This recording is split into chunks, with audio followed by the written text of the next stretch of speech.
All right, viewers, the visuals that we're going to show you right now are crushing, where human spirit is concerned of what all it can go through. These visuals that we're going to stream to you come from the Kabul airport, where parents very willingly handed over infants, their children, to the Americans just so that they could escape Afghanistan.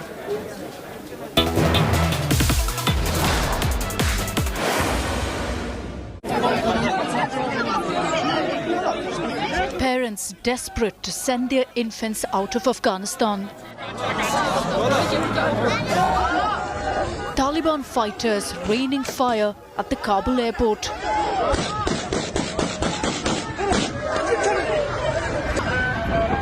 Nearly a week since the Taliban takeover,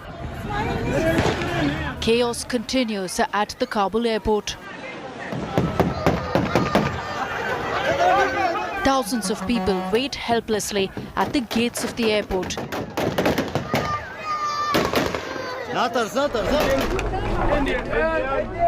With papers and passports in hand, they hope and pray that they will make it inside and catch a flight.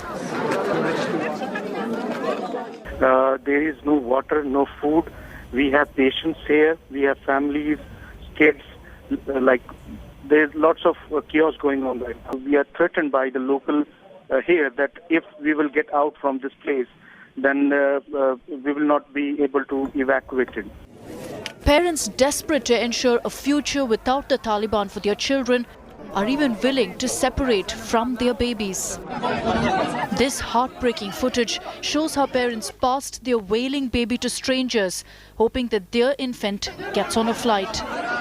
And then you see how the American troops on the other side of the airport wall help out desperate Afghanis, carrying their babies in carefully over the razor wire and putting them in flights.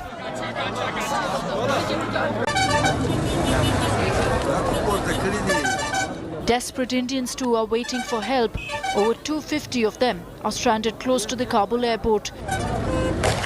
They can hear the Taliban fighters' gunfire and are now stuck inside the building with no food and no water. You see all people, women, children and guys, everyone came from our home. They want to escape from here. Some guys say we didn't live from the Taliban's flag. Thousands are awaiting a flight to freedom out of Afghanistan. As Taliban rule returns, locals are thronging the Kabul airport in hope for a new lease of life outside their homeland. Bureau Report, India Today. Can there be visuals more heartbreaking, viewers, where parents very readily giving up their children, some as young as 6 months old, so at least their children can escape Afghanistan? I want to shift focus right now, and I want to put the spotlight on the many women journalists in Afghanistan who continue, some to work, the others now being turned away from their workplaces. I spoke to television anchor Khadija Amin. She works for the state-run RTA Pashto news channel. She went to work only to be told all women staff stands suspended permanently.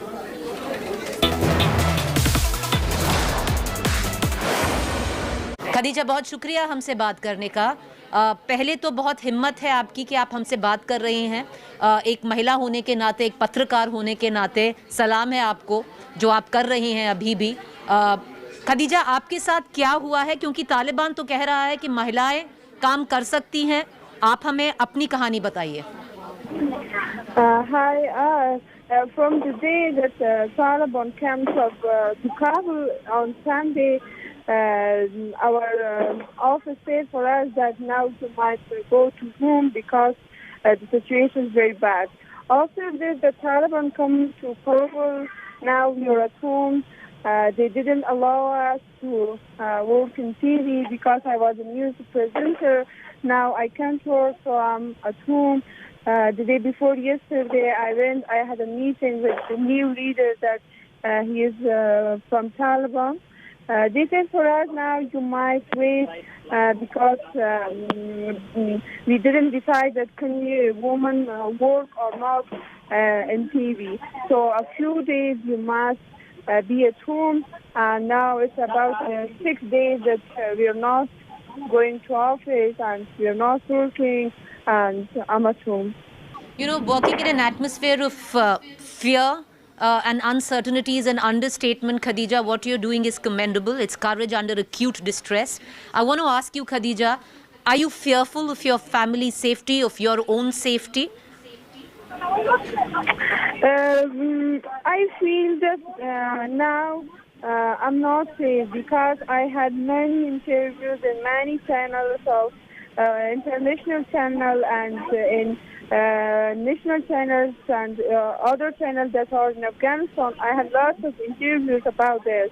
So now my family and I also feel that I will be safe because I don't know what will happen to me or my family. My mom, every day she's crying and she's saying for me that, Khadija, please try to find a way, go out of Afghanistan because anything can be happen. I don't know now what to do. I want to now quickly move on to the other big story that we are tracking. Back home, the ramifications also of what has gone down in Afghanistan. Complete economic meltdown, especially the dry fruit business has been impacted back home here.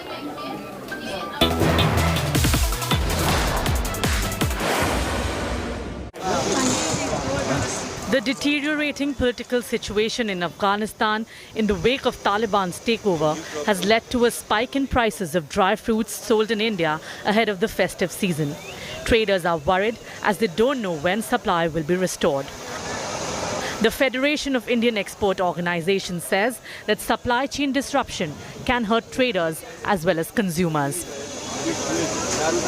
Imports from Afghanistan is concerned, that comes through the transit route of Pakistan, and as of now, Taliban has stopped any movement of cargo from Afghanistan to Pakistan. So virtually the import side has been stopped.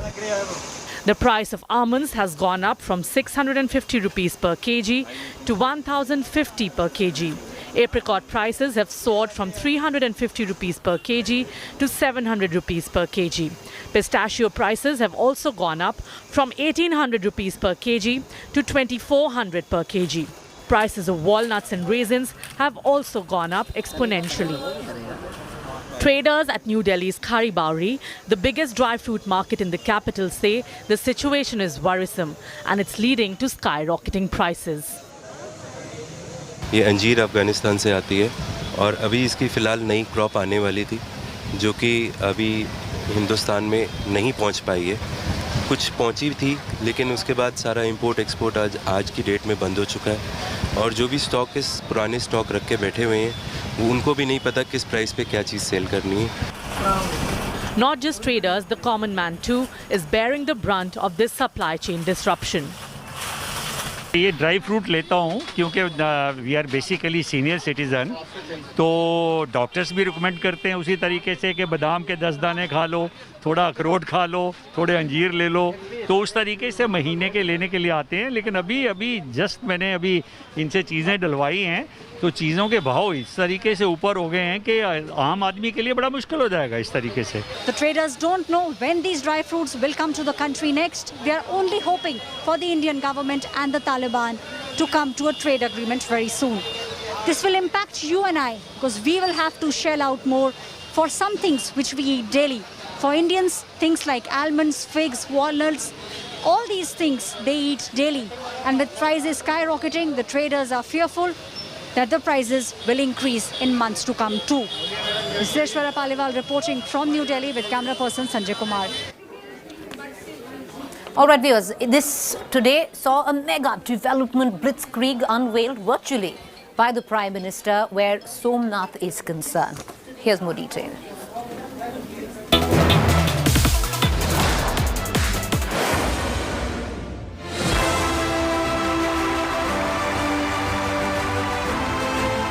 Prime Minister Modi's mega inauguration blitz in his home state of Gujarat, unveiling multiple projects worth more than 80 crore rupees at the highly revered Somnath temple in Veraval. The Prime Minister inaugurated a 1.48-kilometre long promenade built at a cost of 47 crore rupees, an exhibition gallery readied under the Prasad scheme of the central government, and a reconstructed temple precinct of Old Somnath. Speaking at the event virtually, Prime Minister Modi sent out a strong message to destructive forces. The comments assume significance as they come in the backdrop of the Taliban's takeover of Afghanistan.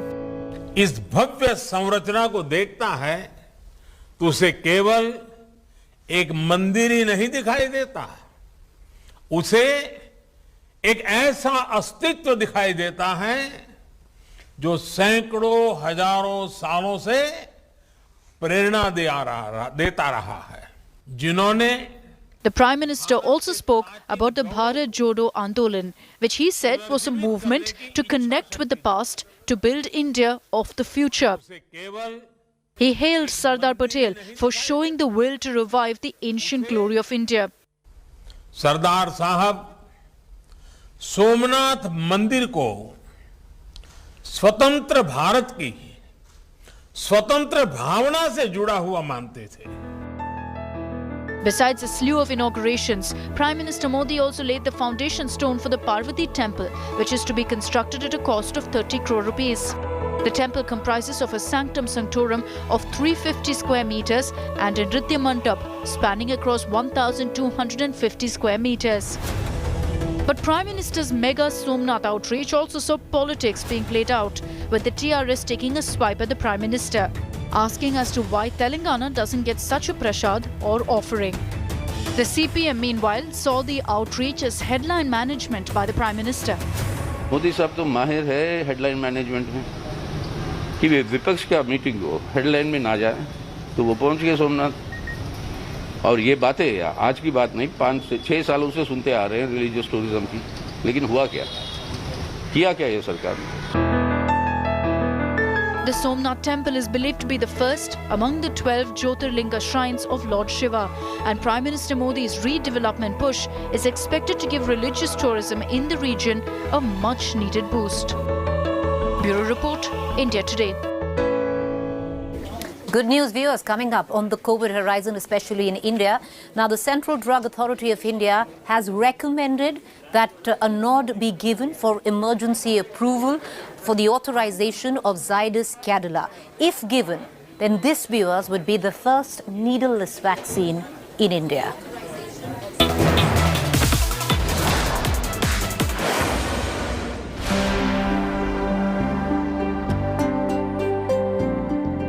Zydus Cadila's vaccine, Zycov-D, has gotten emergency use authorizations from the Drugs Controller General of India.